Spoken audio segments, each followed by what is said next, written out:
نعوذ بالله من شر الشيطان اللعين الرجيم. بسم الله الرحمن الرحيم، والصلاة والسلام على أشرف الخلائق سيدنا محمد وعلى آله الطيبين الطاهرين وأصحابه الأكرمين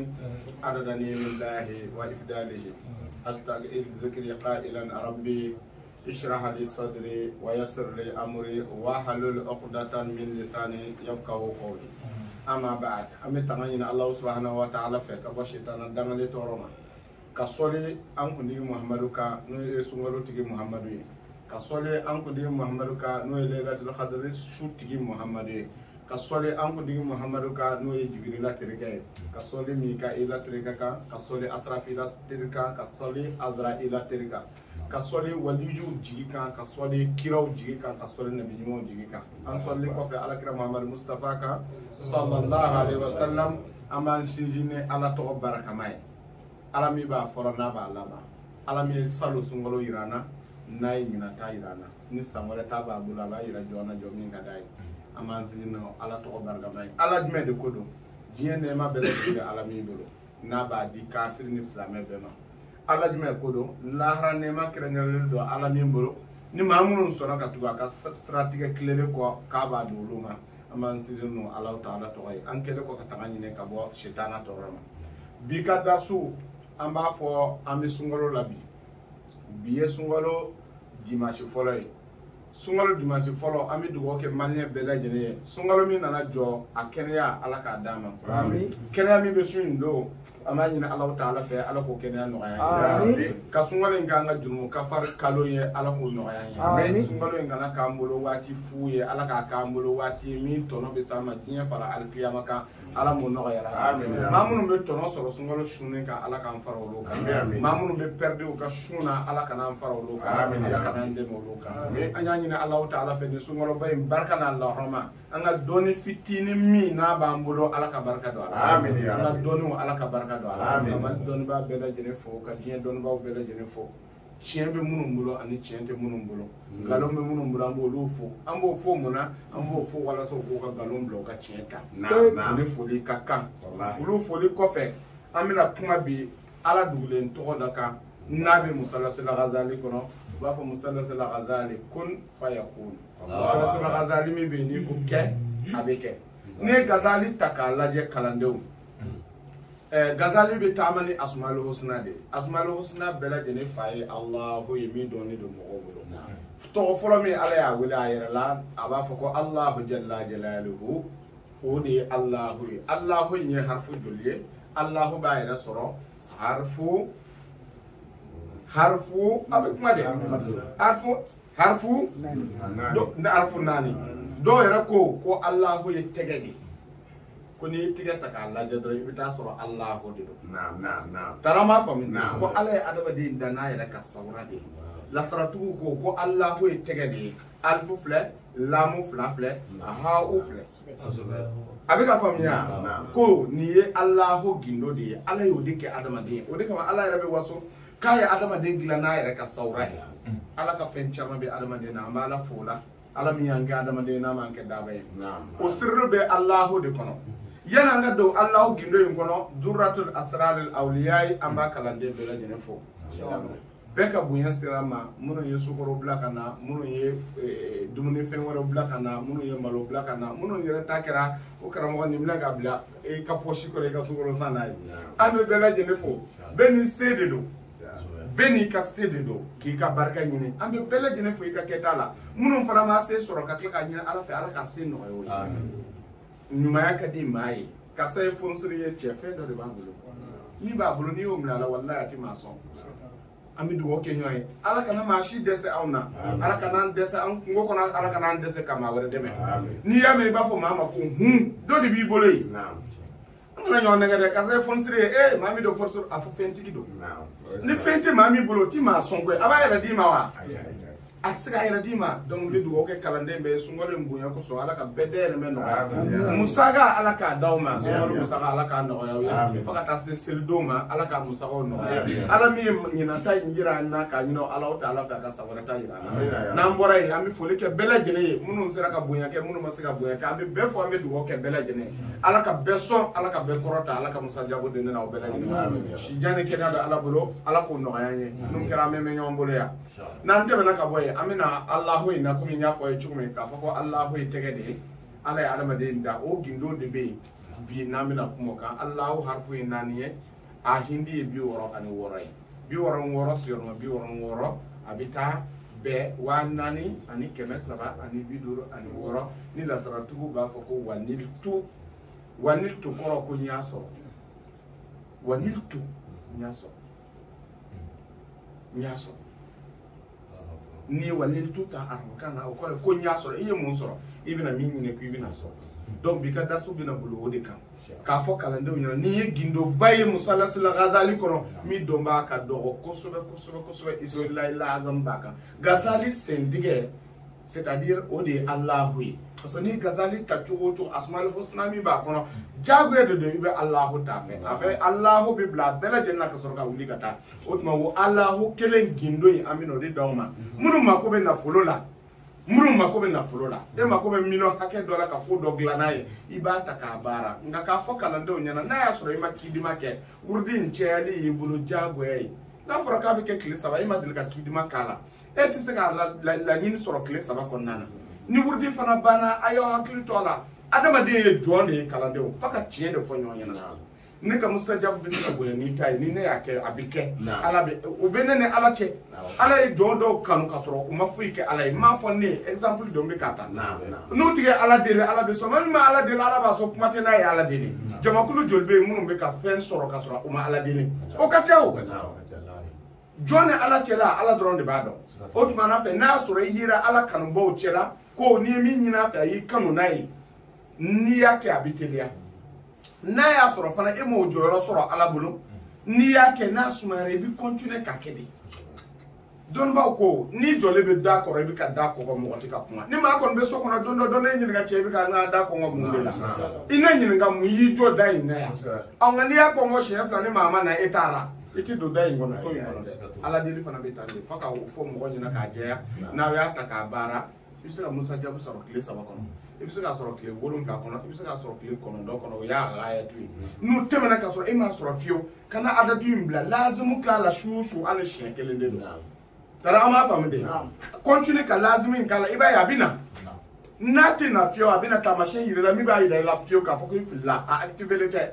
Ghazali jeyo de la sarat jeyo de ni bika ala to bara ni yayi ala to tika fen yire la atika kibara dima atika fo yire la o kora yebe min ka ko fili bala ni fili kala hal na te so abina yire la konti so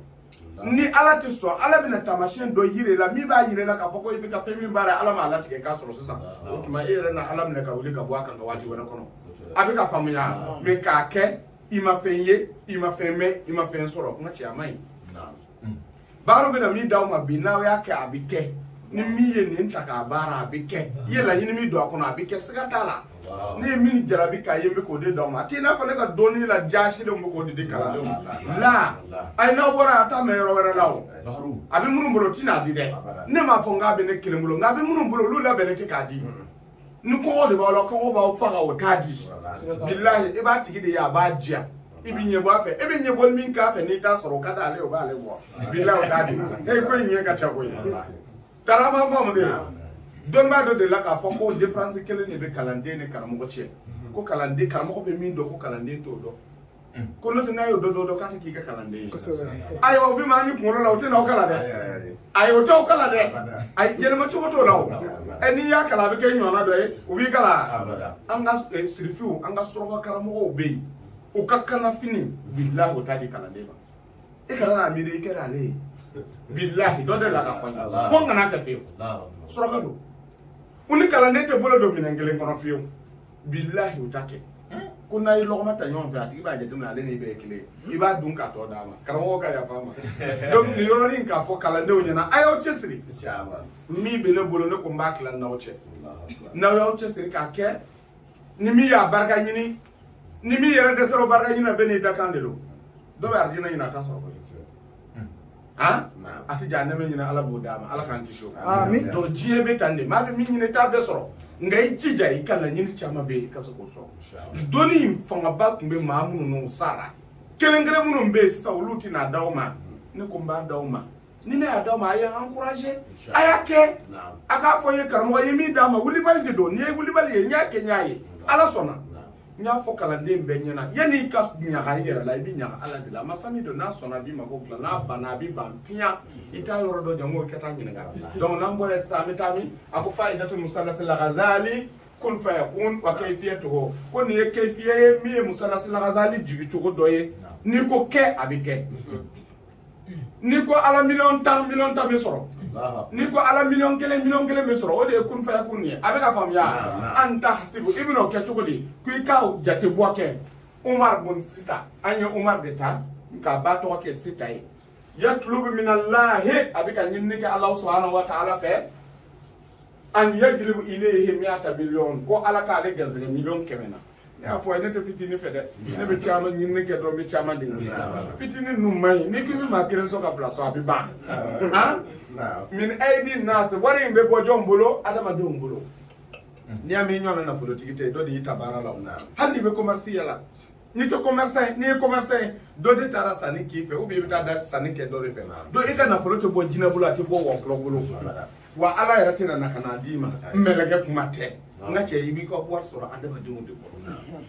bebe balo mo de la mo be balo nyona de fakata je amas dabo yo kungo kono ana waraba mana fere mi ma bi bole kata mi aba nyimi abi bolo odela adi ma do fana bi bolo nyona ya ndenga nyina fa nga nyina nyona na mi bolo nyona de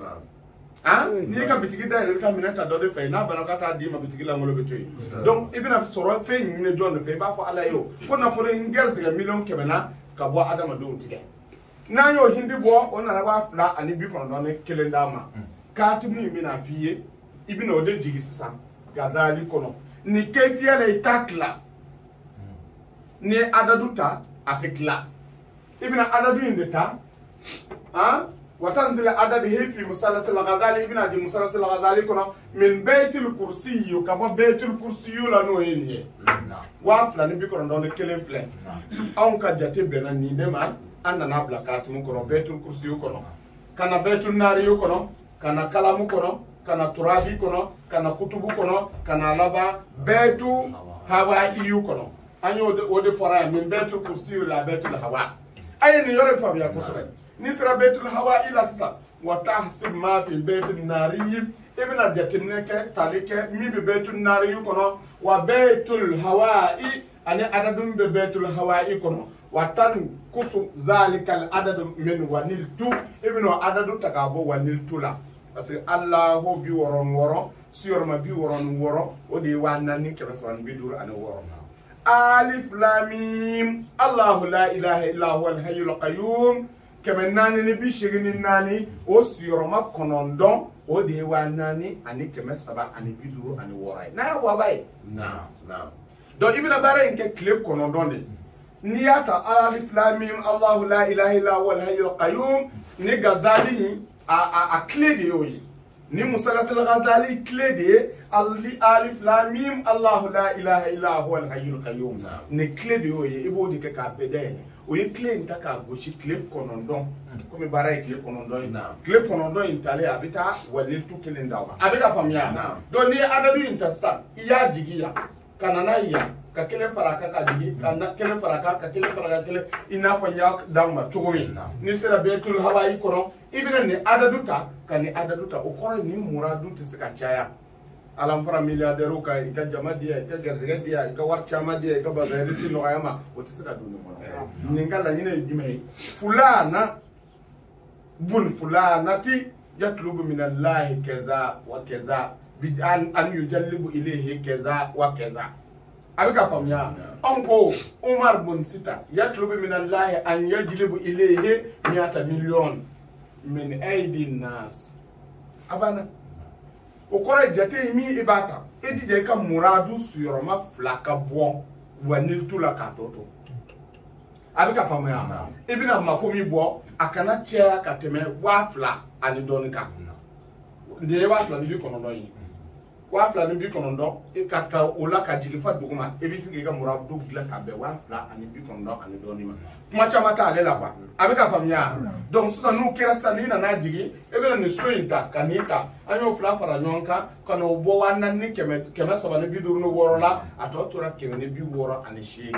e bi no bla betul lahu kono ka bla betul ma i kono kana so betul arshi kono abe ka famia do ni katumin sebe sisa iba sebe yomil sabt agwati ye zuhali mati wudi zuhal kono